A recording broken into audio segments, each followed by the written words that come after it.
Champions ट्रॉफीची final Bharat आणि New Zealand यांच्यामध्ये होणार आहे। ही फायनल दुबईच्या दुबई इंटरनॅशनल स्टेडियममध्ये खेळवली जाणार आहे। भारताने पहिल्या सेमीफायनलमध्ये ऑस्ट्रेलियाला हरवून फायनल गाठली आहे, तर न्यूझीलंडने साऊथ आफ्रिकेला नमवत फायनलमध्ये प्रवेश केला आहे। भारताचा आणि न्यूझीलंडचा 25 वर्षांनी चॅम्पियन्स ट्रॉफीच्या फायनलमध्ये सामना होणार आहे। भारताच्या आणि न्यूझीलंडच्या या सामन्यातील भक्कम बाजू काय आहेत? भारत आणि न्यूझीलंड यांच्यामधील आयसीसी ट्रॉफीजमधील यापूर्वीच्या नॉकआउट मॅचेसमध्ये काय झालं होतं आणि न्यूझीलंडचा आयसीसी ट्रॉफीजमधील इतिहास कसा राहिला आहे हे जाणून घेऊया या व्हिडिओमधून। पहिल्यांदा पाहूया भारत आणि न्यूझीलंडमध्ये आयसीसीच्या फायनल मॅचेसमध्ये आतापर्यंत काय झालं आहे। भारत आणि न्यूझीलंडमध्ये पहिली आयसीसी फायनल झाली ती 2000 मध्ये। आयसीसी नॉकआउट म्हणजेच तेव्हाची चॅम्पियन्स ट्रॉफी, आणि ही फायनल झाली होती नैरोबीला। या मॅचमध्ये भारताची सुरुवात चांगली झाली होती। सचिनने हाफ सेंचुरी तर सौरभ गांगुलीने खणखणीत शतक झळकावलं होतं। मात्र सचिन आणि सौरभ वगळता या मॅचमध्ये भारताच्या कोणत्याच प्लेअरकडून रन्स आल्या नव्हत्या। परिणामी भारताचा स्कोर 50 ओव्हरमध्ये 6 बाद 264 झाला होता। न्यूझीलंडची सुरुवात देखील चांगली झाली नव्हती। 5 बाद 132 स्कोर असताना न्यूझीलंडच्या क्रिस क्रेजने नॉटआउट 120 रन्स करत भारताचा 4 विकेट्स राखून पराभव केला होता।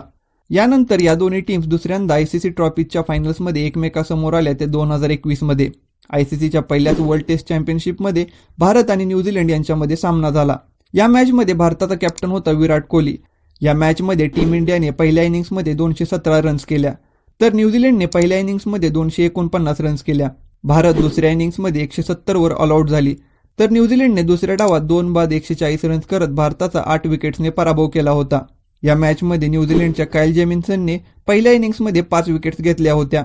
या दोन्ही फायनल्समध्ये न्यूझीलंडने भारताचा पराभव केला आहे। यावरून न्यूझीलंडला फायनलमध्ये हलक्यात घेता येणार नाही। या दोन्ही टीमचा सेमीफायनलमध्ये 2 वेळा सामना झाला आहे। या 2 मॅचेसमध्ये एकदा भारताने तर एकदा न्यूझीलंडनं विजय मिळवला आहे। 2019च्या वन डे वर्ल्ड कपमध्ये या दोन्ही टीमचा सेमीफायनलमध्ये सामना झाला होता। न्यूझीलंडने पहिली बॅटिंग करत 239 रन्स केल्या होत्या, तर भारताचा रनचा पाठलाग करताना 221 वर ऑल आउट झाला होता। या मॅचमध्ये न्यूझीलंडने भारताचा 18 रन्सने पराभव केला होता। धोनीचा हा जो रनआउट झाला होता तो याच मॅचमध्ये। या पराभवाचा भारताने वचपा काढला तो 2023च्या वर्ल्ड कप सेमीफायनलमध्ये। पहिली बॅटिंग करताना भारताने 397 रनचा डोंगर न्यूझीलंड समोर उभा केला होता। या मॅचमध्ये विराट कोहली आणि श्रेयस अय्यर या दोघांनी शतक झळकावलं होतं। न्यूझीलंडचा रनचा पाठलाग करताना 327 रन्सवर ऑल आउट झाला, तर शमीने या मॅचमध्ये 7 विकेट्स घेतल्या। या मॅचमध्ये भारताने न्यूझीलंडचा 70 धावांनी पराभव केला। आता आपण पाहूया न्यूझीलंड आणि भारताचा आयसीसी ट्रॉफीजमधील इतिहास कसा राहिला आहे। गेल्या 25 वर्षात न्यूझीलंडने आतापर्यंत फक्त 2 आयसीसी टुर्नामेंट जिंकले आहेत। पहिली 2000 मध्ये झालेली नॉकआउट ट्रॉफी आणि दुसरी वर्ल्ड टेस्ट चॅम्पियनशिपची फायनल। तर भारताने 25 वर्षात आतापर्यंत 5 टुर्नामेंट्स जिंकले आहेत। 2002 मधील चॅम्पियन्स ट्रॉफी, 2007चा T20 वर्ल्ड कप, 2011चा वर्ल्ड कप, 2013ची चॅम्पियन्स ट्रॉफी आणि 2024चा T20 वर्ल्ड कप। यातून दिसून येतं की भारताचा चान्स आयसीसी ट्रॉफी जिंकण्यात जास्त आहे। जरी क्रिकेट जगतात साऊथ आफ्रिकेला चोकर्स म्हटलं जात असलं तरी साऊथ आफ्रिकेप्रमाणेच न्यूझीलंड देखील आयसीसी टुर्नामेंटच्या नॉकआउट मॅचेसमध्ये गणलेले दिसून येते। न्यूझीलंडने फक्त 2 आयसीसी टुर्नामेंट जिंकले आहेत।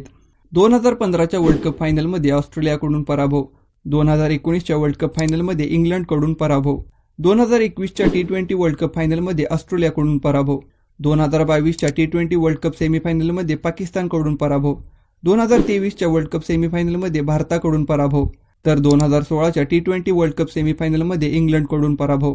गेल्या 10 वर्षात आयसीसी ट्रॉफीजमध्ये न्यूझीलंडने 3 सेमीफायनल तर 3 फायनल हरले आहेत। आता शेवट, भारत आणि न्यूझीलंडमधील फायनलमध्ये भारताच्या आणि न्यूझीलंडच्या भक्कम बाजू काय आहेत ते पाहूया। भारत आणि न्यूझीलंड ही फायनल होणार आहे दुबईच्या दुबई इंटरनॅशनल स्टेडियममध्ये। सुरक्षेच्या कारणास्तव भारताच्या सर्व मॅचेस पाकिस्तानमध्ये न होता दुबईमध्ये झाल्या आहेत। भारताने लीग फेजच्या 4 मॅचेस तर सेमीफायनलची मॅच देखील दुबई इंटरनॅशनल स्टेडियममध्ये खेळली आहे। यामुळे इंडियाला या ग्राउंडवर खेळण्याचा अनुभव जास्त आहे। मात्र लीग फेजमध्ये झालेली इंडिया विरुद्ध न्यूझीलंड ही मॅच दुबई इंटरनॅशनल स्टेडियममध्ये झाली होती, त्यामुळे न्यूझीलंडला देखील या ग्राउंडवर खेळण्याचा थोडा का होईना पण अनुभव आहे। भारताचे विराट कोहली व शुभमन गिल फॉर्ममध्ये आहेत, तर न्यूझीलंडकडून विलियमसन आणि सचिन रवींद्र देखील फॉर्ममध्ये आहेत। बॉलिंगमध्ये भारताकडे चांगले 4 स्पिनर आहेत, तर न्यूझीलंडकडे देखील कॅप्टन मिचेल सँटनर आहे।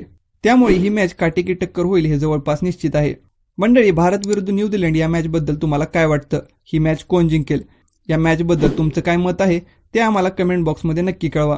आणि व्हिडिओ जर आवडला असेल तर अशा नवीन व्हिडिओ पाहण्यासाठी मुद्द्याचं बोला या यूट्यूब चॅनलला सबस्क्राईब करा।